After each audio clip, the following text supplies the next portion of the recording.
how would a typical farmer start with BFA? What are the steps would he put into place? Yeah. First of all, he must have some sort of interest. An interest in farming organically, well, yes. would hope. Yes. Yes. Yeah, and look, we find the ones who transition the best, in fact, don't immediately immerse themselves in the certification process. They don't simply go, I'm not making much money, I want to go organic or biological or biodynamic.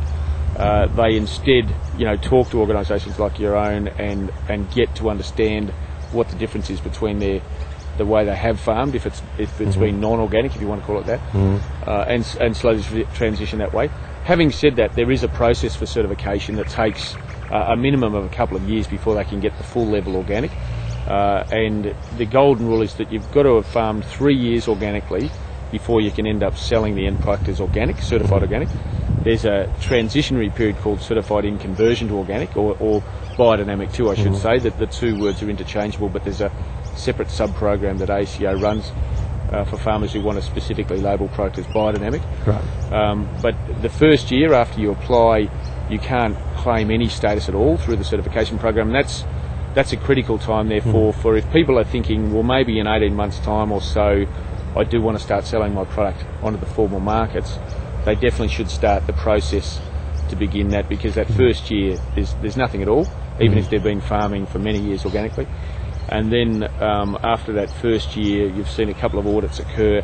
That second year phase is called certified in conversion, and after the third year of farming, there's a bit of retrospectivity in there if they've got history of, that you can bring that back to 2 years into the certification program without belabouring all that point. That sort of helps some people who have been farming for a while.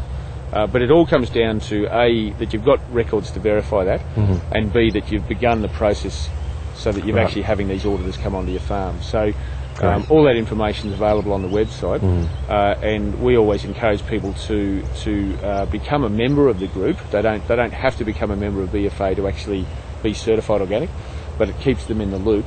And certainly don't leave certification, having said that, to the last minute, because the flip of what I've just said is that some people are brilliant with their farming system, and then they say, right, I want to sell next month to Coles or Woolies, or I've got this big order for dried sultanas. There's a 3 or 2 year and it's still this time period, so it's very important to plan that out and take the time.